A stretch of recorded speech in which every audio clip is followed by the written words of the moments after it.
I'd like to welcome everybody to CKJ Crypto News. XRP community, I can tell you, if you love Ripple and you love XRP, today we have a very, very, very special treat. We got Frederick Roberts from Crypto News and Investigative Reports. Welcome to the show. Oh man, good to be here, man. It's good to be here.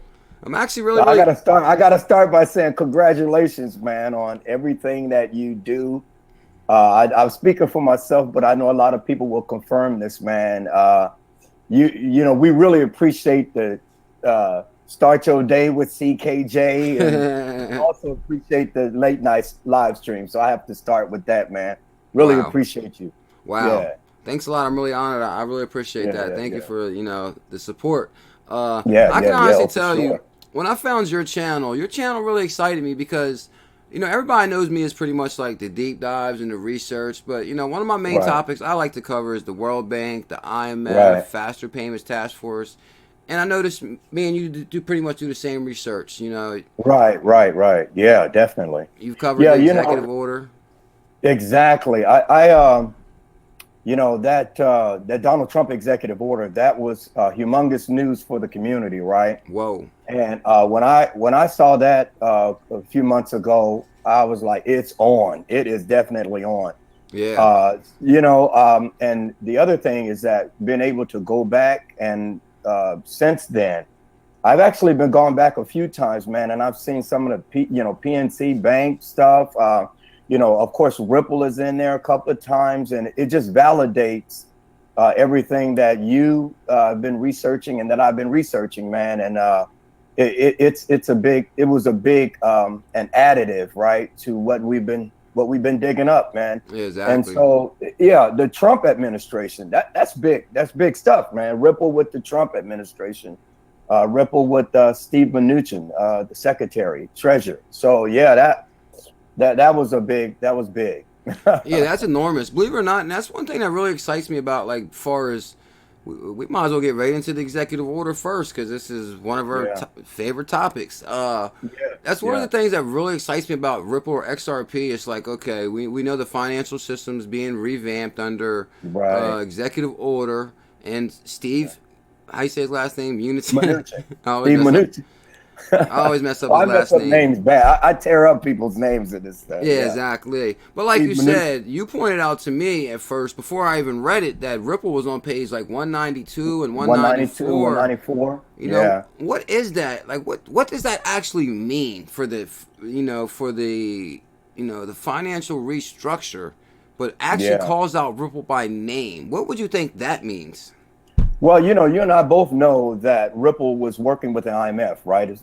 Chris Larson was on the high-level advisory council, I think it is. And so with him being there, and I've recently, through my investigation, saw a couple of letters that I was able to dig up on. Because, that's kind of what I do. I dig up some stuff. Well, I found a letter that had a whole list of people on it, and it was written to President Obama, and Chris Larson's name was on that. Wow. And so I think the point here is that what 13772 is saying is that they're going to be absolutely using Ripple, the Ripple's DLT, distributed ledger technology. They're going to be using the interledger protocol. I mean, that's what was really informative about the 13772 was that they were actually saying and confirming that they're going to distribute ledger technology. Exactly. And and man,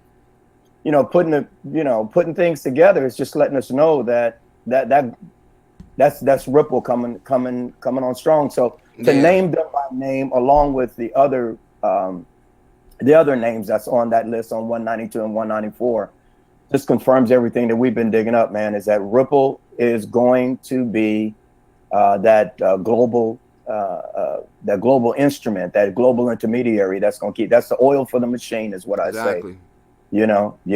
I like to say it, that global currency.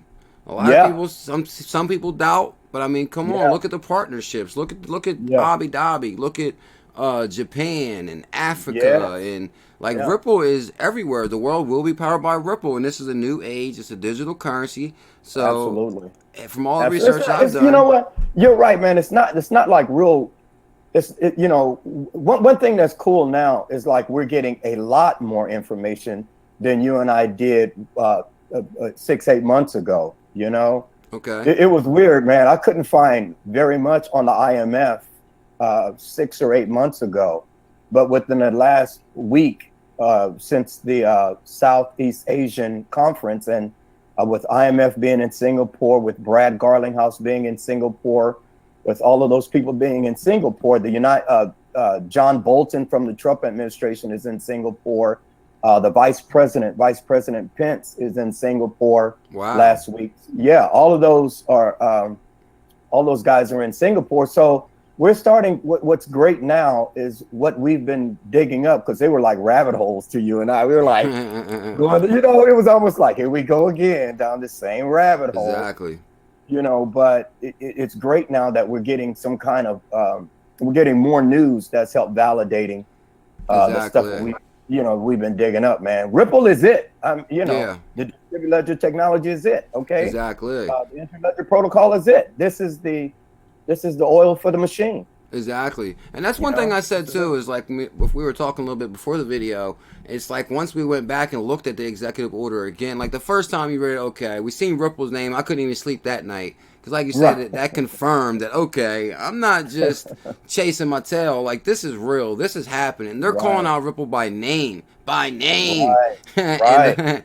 But like you said, once you go back and look again, like you said, you got PNC Bank in there. And, you know, PNC's, to me, that was one of the most significant relationships in the U.S. because it's a very large bank and it ties to BlackRock also. And, yeah. You know, just some of the institutions that ties to Ripple. I mean, it's amazing. It's amazing, that's for sure. Yeah, you would agree with me, man. Every stone that we uncover with this journey that we're on, right, following this story, Ripple is right there. Yeah. Everything that we, you know, and that's not trying to pump it or blow it. It's just actually right there. Everything that we dig up. Like I said, I start with Ripple. You know, I kind of try to go through some PDFs. I found another one the other night, and I just started with Ripple. And I think you and I we were talking about that. I put that in. I put Ripple in, distributed ledger technology, and I work that way. And I go back, and I everything that I've been uncovering it keeps leading me back to Ripple. Exactly. And, you know, and so for 13772 to be. It's almost like that book kind of thing, because even today when I go back, I was looking at that 13772 before we came on. I see some names. I say, oh my God, what? This is there, you know? So there's a few there. It's like an onion, right? It just keeps peeling, and another layer of stuff and another layer of stuff. Yeah, you're right on the money with that. I'm telling you, like I said, I did a video on the Executive Order 13772 about, I don't know, a month ago. And then I said, let me go back and have another look. And when you go back, it's like, okay, because you start identifying more partnerships, more names. And then, like I said, I've tied up to 30 institutions in there. And I did the video. I was like 30. I was like, you guys can count along with me. I'll show you. We'll count these. Yeah, 30. I'm like blown away. You know, one thing we were talking about right for the video is, you know, you said you are somewhat close to Ripple. And you said basically how you first found out about Ripple. How did you first find out about Ripple? What was that story you was telling me? Yeah, here it is.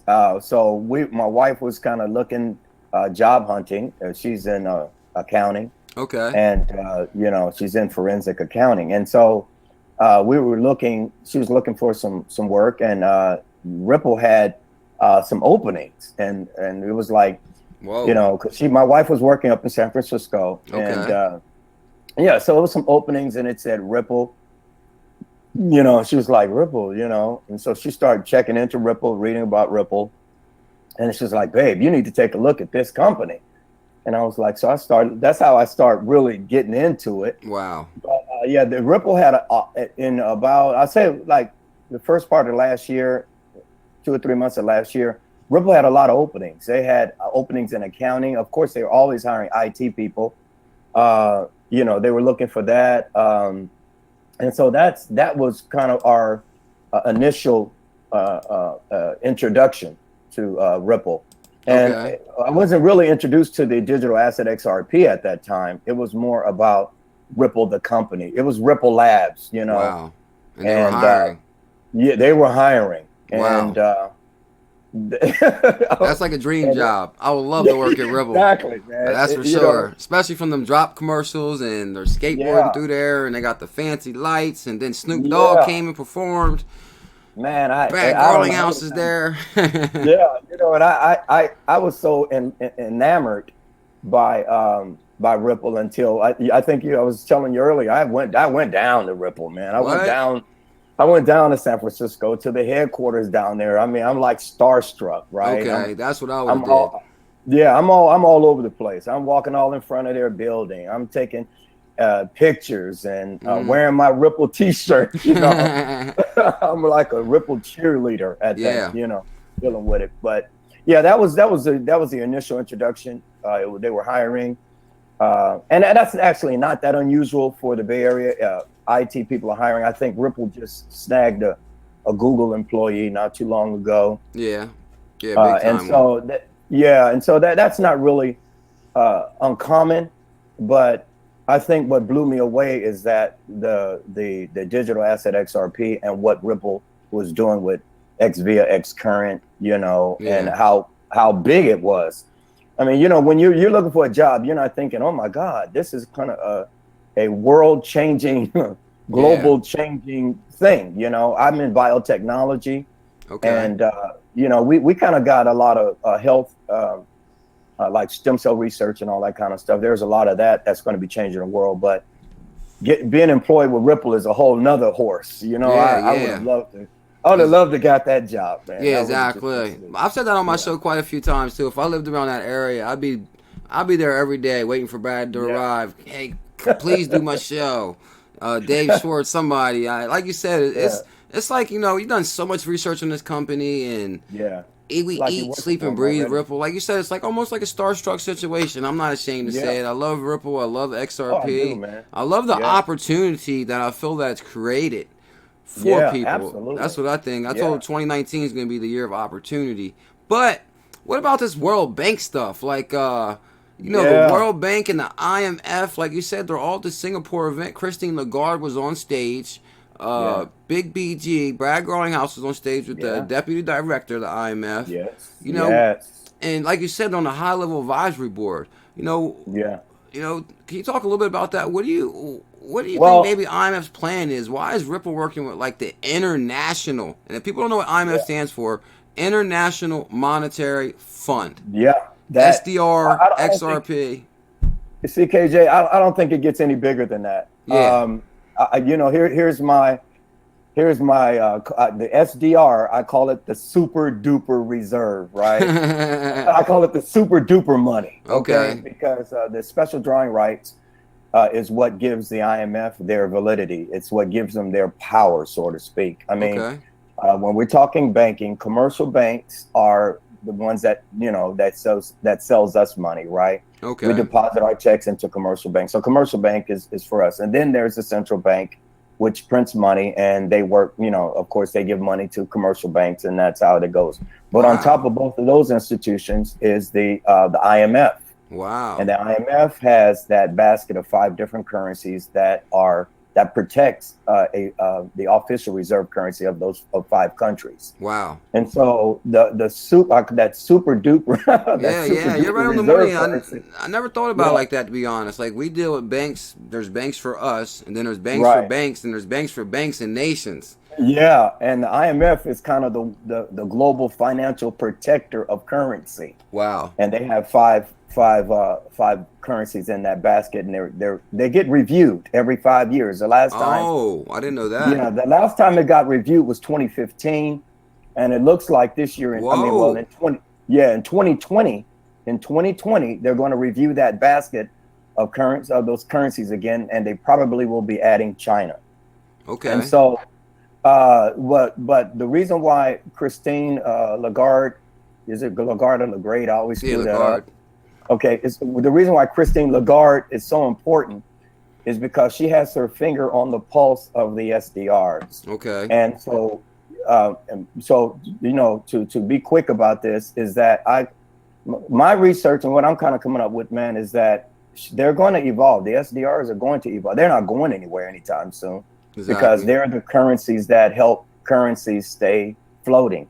Okay. And so I kind of see them evolving into especially her being in Singapore last week. Yeah. I see her, the SDRs and Christine Lagarde, and her whole power move is to kind of help them evolve to be able to use the distributed ledger technology, the interledger protocol, and the XRP ledger. They've got to, they got to have that smooth transition.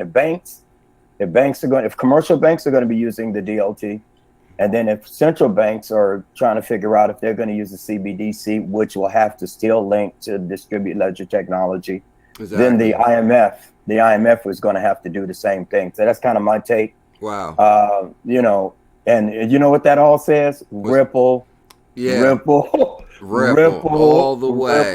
Ripple. Yeah. I mean, every stone unturned, man, is Ripple. You're right about that. I'm telling you, I actually watched I found an old clip maybe a couple days ago, did a video on it where Christine Lagarde basically spoke of the SDR, and she spoke of Ripple's technology in the same video, and she said they're somewhat simpler as far as somewhat similar as far as being a reserve currency or a currency that is, I can't really word how she worded it, but she was like, they're taking a serious look at this technology. Now, I seen that they basically, little history on the IMF real quick. I remember IMF bailed out Greece. I think they gave them $1.8 billion or something. Yes, sir. Yeah. Now, this is my thing. Once they're bailing out a nation, they're pretty much loaning that money nation. They're loaning that nation money. And then they want money back as payments. Exactly. So, of course, wouldn't they want, to utilize XRP or the ledger to give them the money so they can get it quick? Exactly. And to make the payments back on time, and through the ledger, maybe they also can see what they do with their money to say, hey, don't spend your money the wrong way. So, I mean, do you think maybe they're going to add a super, maybe, like you said, apply the technology maybe to utilize for the ledger with the SDR and XRP, or maybe they could use XRP? I mean, that's kind of, that's where I am. You nailed it. Hey, man, you just nailed it, the whole thing, because that's where I am, and most of us are that are kind of digging this up. We do want to know. I mean, of course, Christine knows what she's going to do. Yeah. But that is the thing. I think XRP. I think it's going to be XRP because you've got commercial banks going to be going XRP. You've got central banks are going to be using the XRP for intermediaries. For that. So the IMF is going to have to kind of go with the whole thing, right? They're going to have to move in that order. So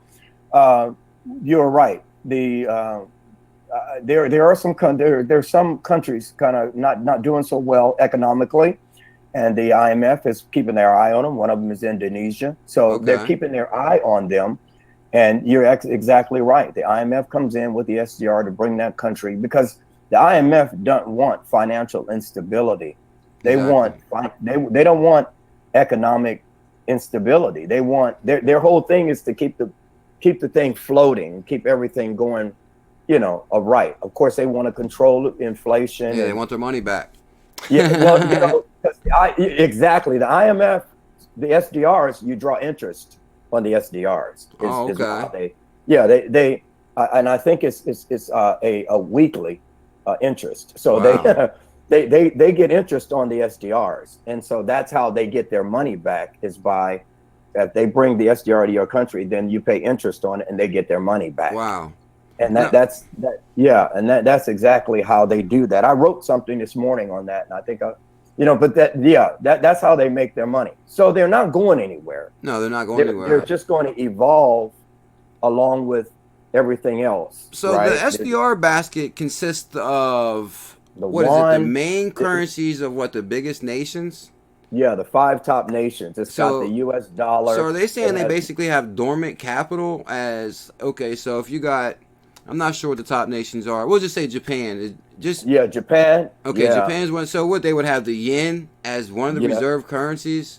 The yen. Or do they convert it? Or, I mean, how does that work? Do they have 5 different dormant capital, currencies? And what they're doing with those 5 currencies is they have that basket, which is they have all 5 of those currencies in what they call the basket. Okay. I don't, that's what they call it, the basket. And they keep those 5 currencies, and each of those countries can borrow it from each other. Okay. Out of that basket, and they pay interest to each other from the basket. Like the United States can borrow pound sterling. They can use the SDRs to borrow from each other, and then they pay interest on it, and that's how they make the money. Exactly. But wow. But the bottom line, they're going to use the distributed ledger protocol. Yeah, exactly. They're going to use.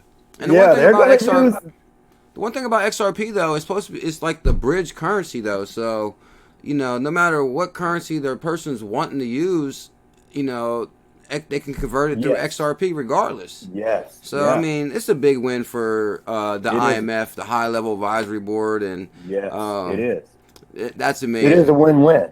Yeah. This morning I wrote the IMF is a interest-bearing international reserve currency created to protect its official reserve currencies.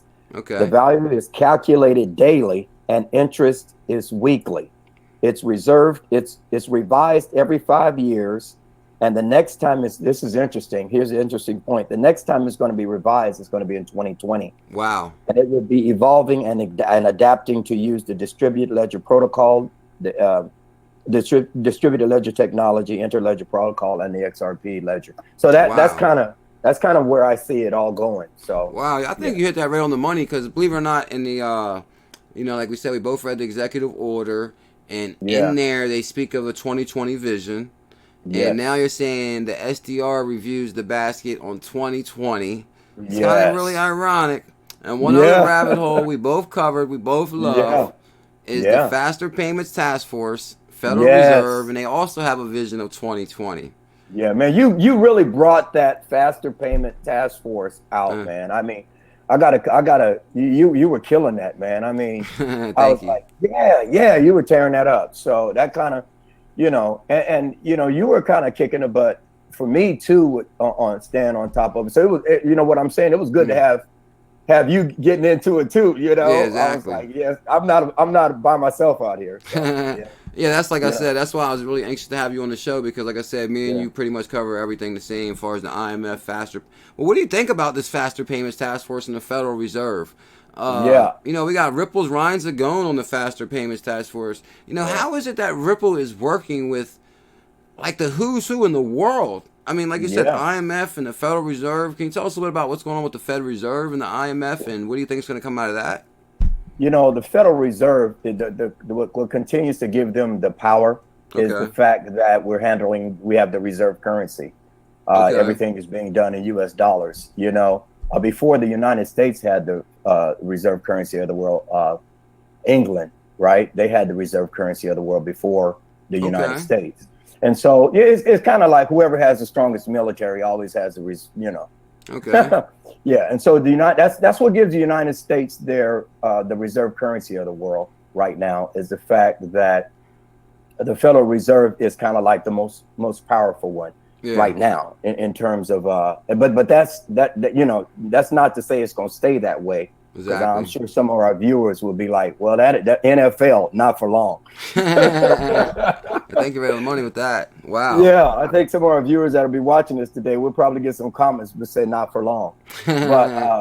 But that's kind of, but I do see the Federal Reserve, along with the European Central Bank, the Federal Reserve Bank, I do see them as the pinnacle, right, to this whole the whole transition that's happening here, and just to not to get any further too deep, I think what we're watching this whole transition. Yeah, the Federal Reserve is trying to figure out how they're going to do this transition, and they have to be incremental with it, man. Because there's too many markets, there's too many emerging markets, there's too many pieces to this puzzle you have to be really incremental. You just can't you can't just rush through this. And so that's why, and so to answer the question is because of the power of the United States right now, Okay. That's why the Federal Reserve is playing such a high role here. Exactly. Is because the United States have the reserve currency of the world. Wow, that's amazing. Yeah. I'm telling you, one thing I did is, Corey Johnson has been speaking basically of Ripple's in talk with the Trump administration. Yeah. So I did a video the other day about the Financial Stability Oversight Council. I did see that. Yeah. And Steve Mnuchin is on there. Jerome Powell's on there from the Faster Payments Task Force. But that kind of like goes into what we were talking about. We were talking about the 2008 financial crisis, and I think the 2008 financial crisis, and I think we both agree, it led to the birth of Ripple. Some people say, it led to the birth of Bitcoin, but I mean, come on, Ripple's the one, and it's the one with all the partnerships. Now, what about Steve Mnuchin, being behind that executive order now, but also Ben Bernanke? Yeah. And him speaking at Swell last year, but he was right there in the mix of the financial crisis, and he did say that he sees us having a global currency. So, can you talk a little bit about the 2008 financial crisis and some of the stuff you were saying? I think that. I think you and I were talking about the HBO special that's coming on. Okay. And it's called? Too Big to Fail. Yeah, Too Big to Fail, right? It's got Paulson in it, it's got Geithner, it's got Tim Bernanke in it, Ben Bernanke. Okay. Bernanke, and and I think I said this earlier, I do appreciate them speaking out about, the prediction of the coming financial crisis, and they're not hiding behind their leather chairs and not sharing that information with us. And so, I think that I think the whole thing is the debate. I'll say it like this: the debate is the cryptocurrency, is the digital asset XRP. Are they going to be a beneficiary, or are we going to be able to hedge Okay. against that coming financial crisis? Exactly. It's you got top people like Bernanke, like Geithner, like Paulson. And you got a lot of other economists with the prediction of the 2020. They're predicting the 2020. Forbes are predicting a 2020 financial crisis. So, I didn't know that. Is that what they're saying? It's 2021. Yeah, I kind of did a couple of videos on that. Okay. But I think there's some possibility that there might be a difference, because the 2008, there was no cryptocurrency. There was no, it wasn't a cryptocurrency on the 2008 financial crisis. It was just a U.S. dollar reserve currency, and we already know what happened with that. But this time, this time it's going to be different, and like I say, it's because we got a digital asset now, and so there's going to be a whole different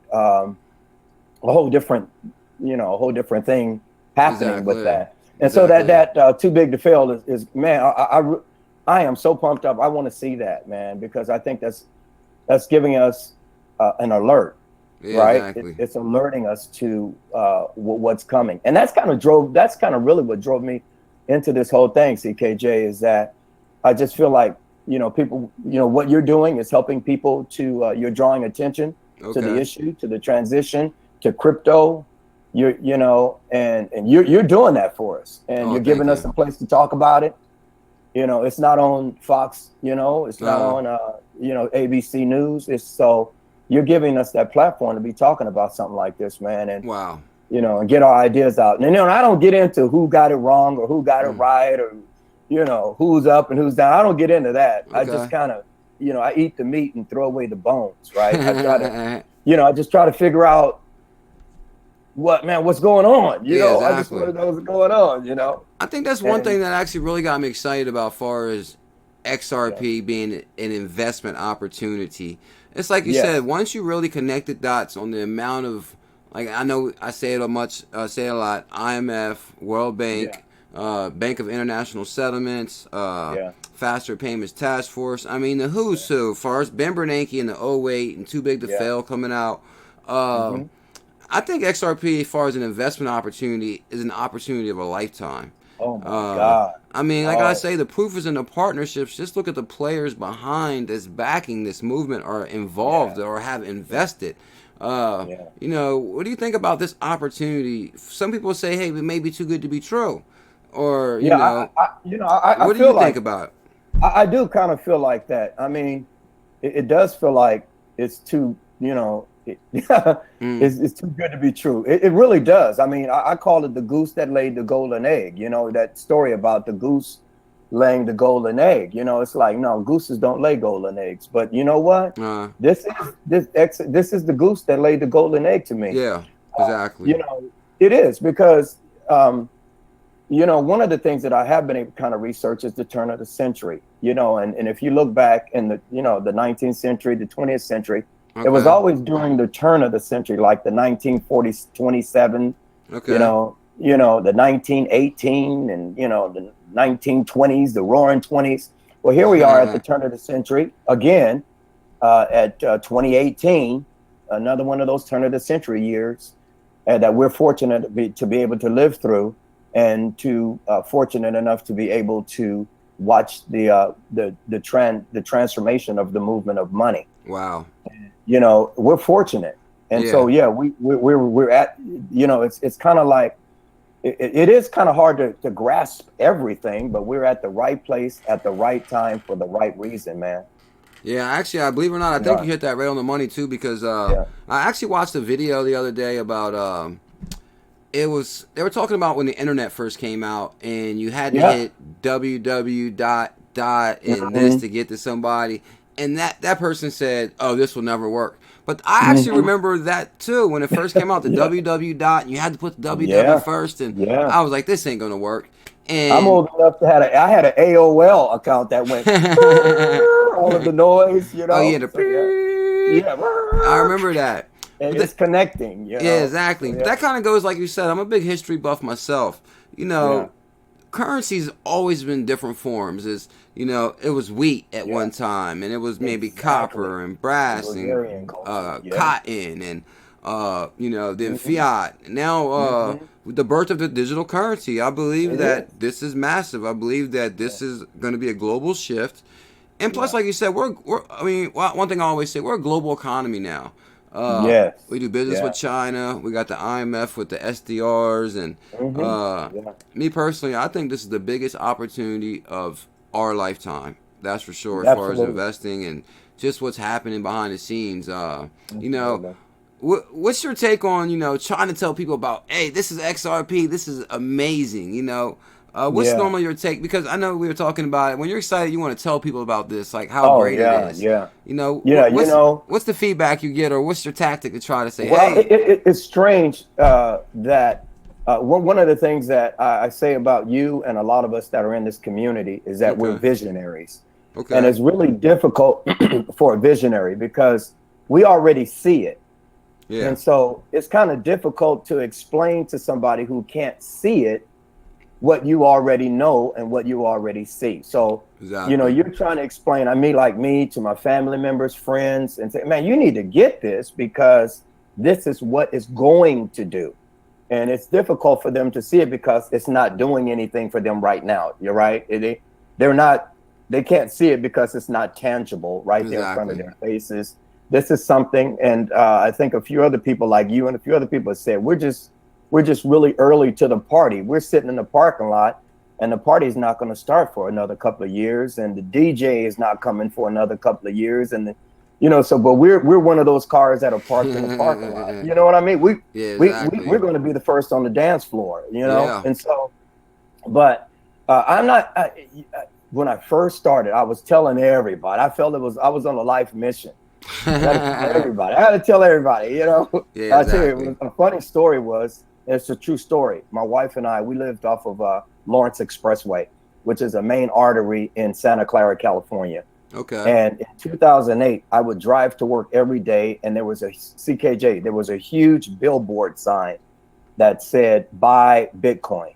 Wow! Whoa! It was a billboard sign. And this was in 08, you said? Dang. Wow, that's crazy. Yeah, it said "Buy Bitcoin." So I drove past that sign for, I want to say, maybe 4 or 5 years. Imagine that, though. Whoa. And I could slap myself now Yeah. Because I should have bought it. So, but the great thing about it is I told one of my family members, they listened and they did, and I didn't even do it.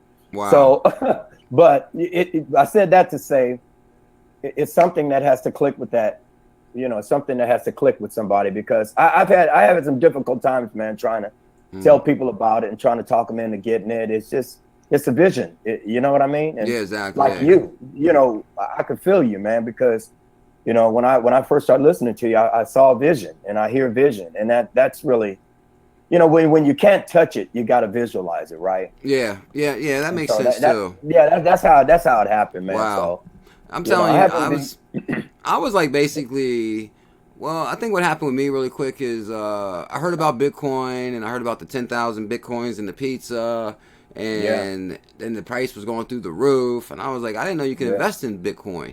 So that's when I started doing research, and I'm telling you, the first paragraph I read on Ripple, I was like, whoa, this is the next Bitcoin. I didn't realize at the time this was going to be better than Bitcoin. I didn't either. So I'm excited about that. I didn't either. You know what? It's funny, man. I have a friend of mine that's a basketball coach at it's a college called De Anza College in Santa Clara. Okay. And so I was talking to him, and he was like, "Oh, Roger Ver? Yeah, he went to this school." Wow. I was like, "What? Roger Ver?" He was like, "Yeah, Roger Ver went in 2008 or something." And wow. And so it's just crazy, man. That that's kind of when I concluded, not going to let this opportunity pass. Yeah, I'm all in. No way. I'm all in, man. Yeah, same thing with me too. And I tell people all the time, man, I've been doing research 12 months, day and night. Haven't slept really that well in a year.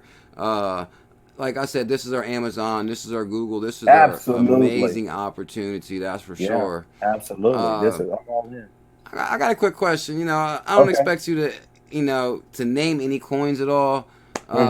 No, but do you diversify at all, or is XRP your top pick, or do you diversify? I'm bullish, man. I mean, you got to be bullish on XRP. You got to, I'm bullish there. But I was watching Brad Garlinghouse in a tape that I've listened to over hundreds of times, and he said something about Filecoin, and I've been kind of watching Filecoin because Brad said something about it, and another a Chainlink.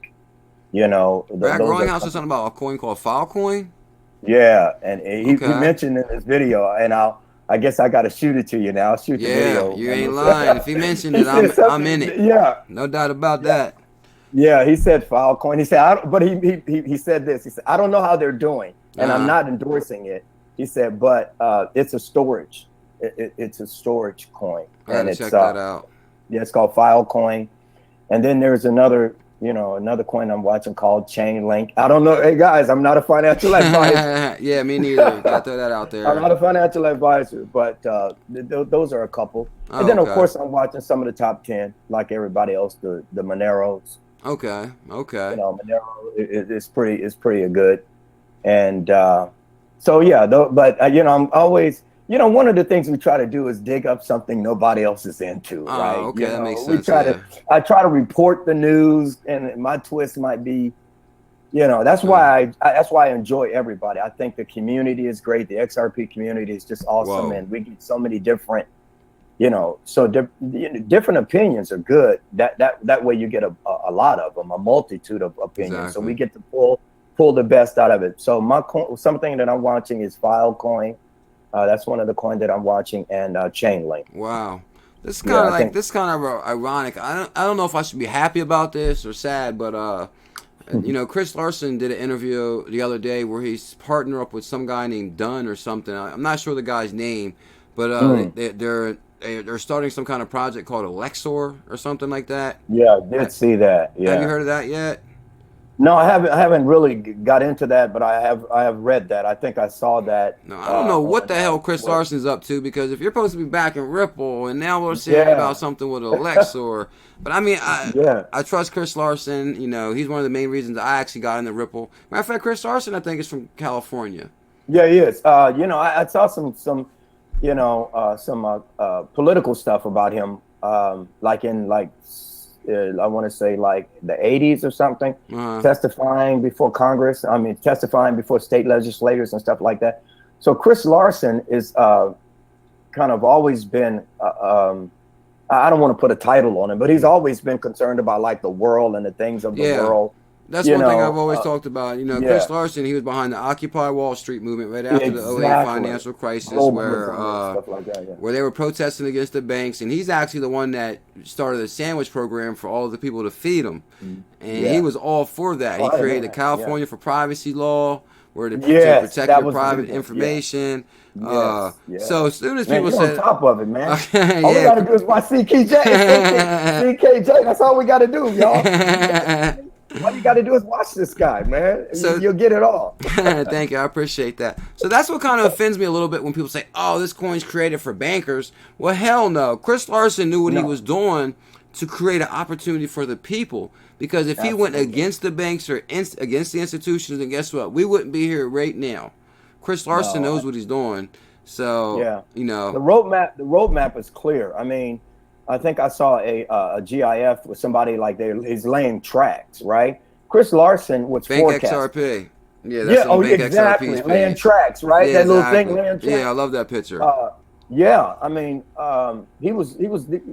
Chris Larson. Hey, you and I will both agree that the team is just awesome, right? Yeah. Brad Garlinghouse, awesome. When he was at Yahoo, he was that awesome. He walked out of Yahoo and said, you know what, you guys, you're doing too much. Yeah. You know, and then with Chris Larson, I mean, he had the mentality to reach further than what a Bitcoin was able to do. Exactly. And then, come on, man. Then we got the top cryptographer that cryptography could ever want, right? With David Schwartz. And so, you know, their plan, they were forecasting, they were futuristic, and their legacy is going to speak for itself, man. Wow. I hope you could get Brad Larson. I hope you could get Brad Garlinghouse or one of those guys to chime in on you, man, on one of your late night. I mean, you know, I can't wait, man, until you, because I really think you deserve it, man. And I speak for a lot of us when I say, come on, Brad, hit late night. Late night, Brad Garlinghouse. Come on, man. Wow, thanks big time. I remember probably about a year ago or so, I was going to try to go out to an event they was having in San Francisco and just try to run into Brad, catch a few minutes of his time. But you never know. 2019, we got a lot of hopes and goals for 2019, that's for sure. So I think it's going to be awesome. So I guess one of my last quick questions is, you know, for a lot of people that's, you know, it has been an extended bear market. And I tell people all the time, 2018 is going to go down in history as the best year in crypto, I believe, because it was a chance for people to increase their position. Because you're not going to see prices this good, I believe, in the future. You know, you got any like words of hope? Like, you know, what keeps you strong during the bear market? You know, what makes you say, okay, I'm on the right step here? Regarding the digital asset XRP and the company Ripple, the value, and this is my perspective, and I'm glad you asked that question because I have to remind myself of this, because sometimes I do get stuck watching it going from 46 cents to 48 cents and 46 cents to 48. And, you know, I really don't need to be doing that. But I'm like, it went to 49 or it's back to 46. And I really don't need to do that. And honestly, and I do that too much, to be honest with you. I watch the price too much. Yeah. And so to be honest with you, you know, I have to continue to remind myself that the price of doesn't really matter at this point, because the value of Ripple, the company, and the digital asset XRP, the value is not in the price. The value of it's in the use cases right now. It's in, you know, that's where the value, I mean, you know, I kind of liken it to a car that I have paid for. You know, I don't got to pay for that.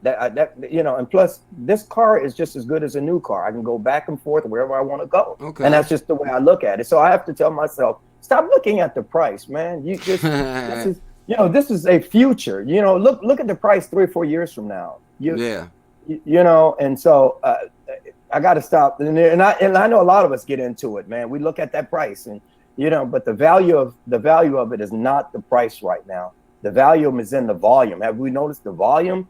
Have you seen the volume, man? The last couple of days, the volume has just been phenomenal. Yeah, something's going on. Absolutely, man. Somebody buying, 5 million every hour or so, and things like that. That that's happening. And so, I just have to tell myself not to hold on like I tell everybody else. Just buy and hold. Yeah. Now there's some other coins like, you know, that I'll play around with. Yeah. But no, my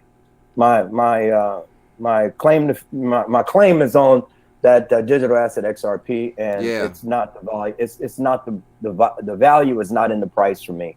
Yeah. The value is in the use cases, because no other crypto can do what it does. So you know, that's it. That's what I remind myself with, man. Okay, yeah, that's words to live by. Yeah, that's pretty much what I tell people too. It's like, you know, of course we live in a society today where people are impatient and they want that Lambo at the end of the year of 589. Yeah. But I mean, I just tell people, just look at the opportunity in itself in its entirety. Like, I mean, whether it's 2019, 2020, I guarantee if you hold, you know, whether it's a year or two, I'm telling you, it'd be well worth the wait. That's for sure. The price is not going to be, you know, one day you and I are going to talk again, and I'm pretty sure the price is not going to be 50 cents. You know what I mean? No doubt about that. One day we're going to be talking, and I don't know if we're going to be in Liechtenstein or if we're going to be at down in the Bahamas somewhere. Exactly. You know, the price is not going to be 40, 50 cents. 50, exactly. 60. You know, matter of fact, I guess I'll ask you really quick, a really, really popular question. Everybody always asks me. People like price predictions. Oh, people like price predictions. You know, I try to shy away from a little bit just because, you know, you can't really predict. Well, I shouldn't have said that first. I should have just asked you. But, you know, what's your price prediction you think, you know, maybe by the end of the year? Now that we're so close, you know, it's hard to tell. But, you know, maybe 2019, 2020, you know, where do you see this thing going? To the moon, man. Yeah.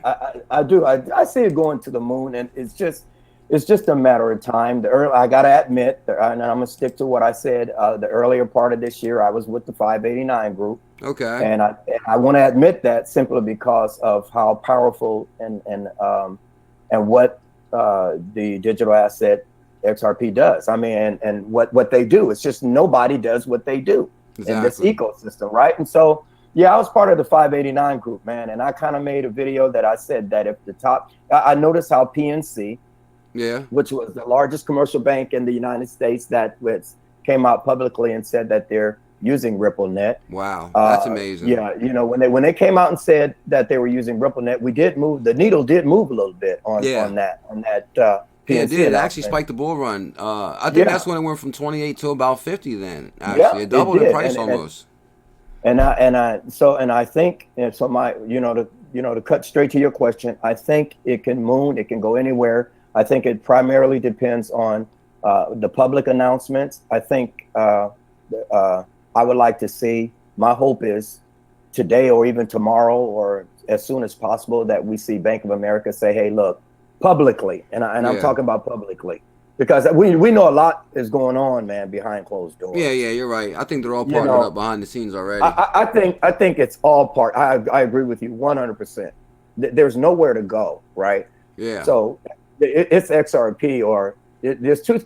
I always tell people there's two types of banks: those that are going to be using XRP and those that are not. You know, and those that are not better hurry up. Yeah. You know, time is getting short. So to cut to your question, I think it's going to move. I was hoping that it would do 589 by now. Yeah. But I do see an increase. I mean, I would agree with anybody say $5, $10, $15. Okay. That doesn't seem outrageous to me. No, it doesn't at all. Most of us are already. I mean, come on, who doesn't believe we'll see $5 or $10? I mean, yeah, exactly. I mean, that's very easy. Like I said, we've seen 4 or 5. That's already. minute to what it does.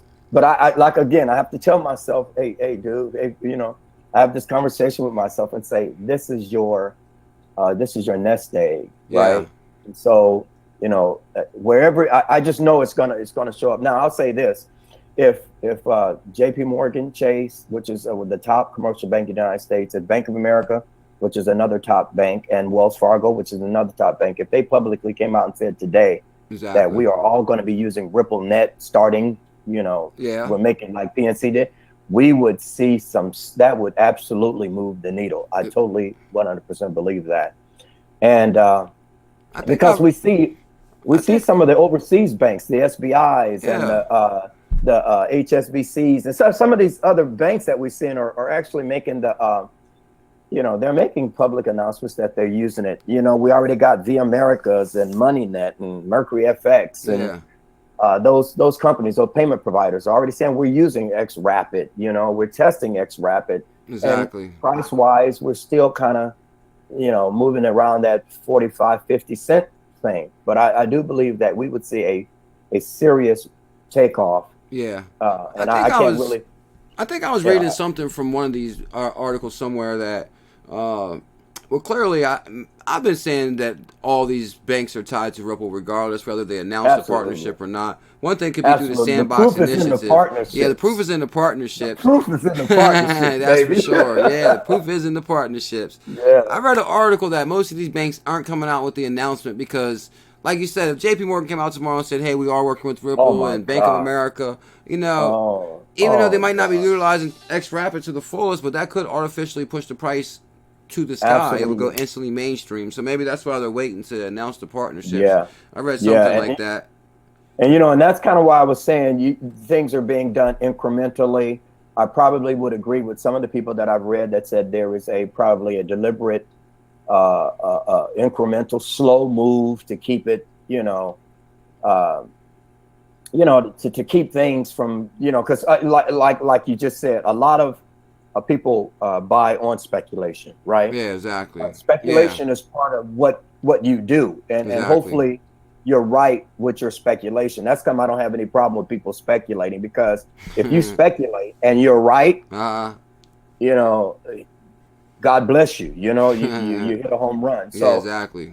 But I think there is a deliberate move to be incremental, and methodical, exactly. in their process, in the process of moving this price. I think, of course, hey man, do I want it to be 589 tonight? I sure do. Yeah, but I'm with you. But chances are, they know more than I do at this point, so they're making some incremental moves, and I think that's what the IMF is saying. We got to make some incremental moves. We got to watch that financial stability. It's the finances right now in our world, man, are really weak. Yeah, they're really weak. We're in $21 trillion worth of debt as a country, so you've got to, there's a lot of different integral parts that go into making everything work. Exactly. So I think one of the things that excited me about the 589 price is, the original bearable guy. He showed the picture of. Yeah, I want to meet that guy, man. Who is that? Who is that guy? Talk to him. I want to meet that guy. And that original picture,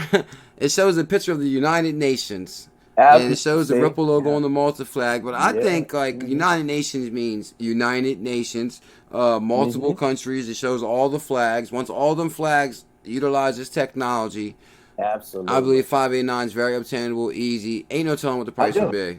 Higher, lower. I think it's. I don't think that's an outrageous price. I think all of us believe that eventually it will be there. Exactly. We may have missed the mark on when. Yeah. But that doesn't mean that it won't. It's no different than when they said, hey, when that day they bought them pizzas and they gave the guy 10,000 Bitcoins for that pizza, and they said, hold on to these because each one of these is going to be worth $20,000 one day. They'd be like, you're crazy, dude. Yeah, you're nuts. You're nuts. I guess one thing I want to bring up really, really quick, something you were telling me about before we go is you were saying that basically you stay out in California, and I'm watching on the news, California's on fire. Yeah, I was sharing with you, man, that the boys' football games has been canceled for the rest of the season. Wow. The smoke out here is bad. I know people personally that have lost their homes. Wow. A friend of a friend, their family lost their home within, I think it was their house burned down in like 4 hours. Wow. And they went from living in a nice home up in, a nice country part of the area all the way into living in their car with their family. Wow. And I think what I want to do is, there's a GoFundMe page up for them and everything. And I appreciate you announcing that too. Oh, that's no problem. That's no problem. I appreciate you giving me the opportunity to talk about that, because the smoke out here is really bad. And, it's burning in two parts of the country. Like, it's burning in the southern part of the country down in the Los Angeles County area. And then it's burning down in the Butte County area. Wow. But the problem, man, is the smoke is just, wow. the smoke is everywhere, man. And San Francisco is smoked out, and it's that San Francisco is like the windy. It's it's on the water, so you always get a lot of wind. Wow. But I've seen some videos on the news. It blows me away. I mean, like it looks like something off a movie. So basically, you're saying that they lost their house and they're going to set up a GoFundMe to maybe it's the Ramona family. And I think I want to shoot you kind of their picture and their GoFundMe page. And if anybody's listening, feel free to drop, even if just drop them a line of encouragement would be good. At this point, there's they have nothing. Wow. From living in a home to nothing. Wow. And and I feel like this is, I always like to do something nice for somebody. Exactly. You never know if you be in that, you might be in that situation. That's what I'm all about. I mean, we got to have one hell of a community. Like I said, we got a campaign where we raised XRP for St. Jude. Shout out to King Blue. I saw that, King Blue, Yeah, that's amazing. And like I said, what I'll do is when I put the video up, I'll put the information and the picture of the family. We'll link to GoFundMe. If there's anybody out there in the community that maybe wants to send them an XRP tip or, $5, $1, 50 cents, they'll probably be thankful for anything to help them, at this point, anything. So we'll definitely put that link in there. That's for sure. We'll try to help out as much as possible. I guess my last question before we go is... Okay, my brother. What is your schedule? Do you do a video once a day, once a week, couple times a week? You're on Twitter. Tell us about your Twitter and your channel. When do you put up videos? What's going on with that? Videos, man, what I try to do is I watch everybody else's video first. And then what I try to do is say, okay, let me try and cover something that nobody's covering. And that's hard. Oh, that's very hard. Because this community is on top of it, okay? Yeah. And so I try to, my video. So I kind of do a video every 2 or 3 days. Okay. And give people, giving them an opportunity to at least watch my video, Okay. So I try to do one every 2 or 3 days. And then I try to tweet in between, working, try to slide a tweet in there and, supposed to be doing something else, Yeah, trust me, I know really, about I'm that. supposed to be doing something else. Yeah. And this is kind of addictive, right? This is kind of a high. This is the worst addiction I've ever had, I believe. Yeah. And I've had my fair share of addictions. Yeah, and it just tears your relationship up, man, because Lordy. It's like, why are you on that again? Yeah. I just try to squeeze in Twitter as much as I can, eating. As a matter of fact, now that I think about it, I actually got your Twitter pulled up here. Let me see something really quick. And I try to tweet the articles. Actually, here's the Twitter right here. Crypto News and Investigative Reports. It's at RobTech, at ROBTECH. If you guys can follow him on Twitter. And this is your YouTube page right here. CNIR, Crypto News and Investigative Reports. If you guys can come over to this channel and subscribe, will leave a link in the description for.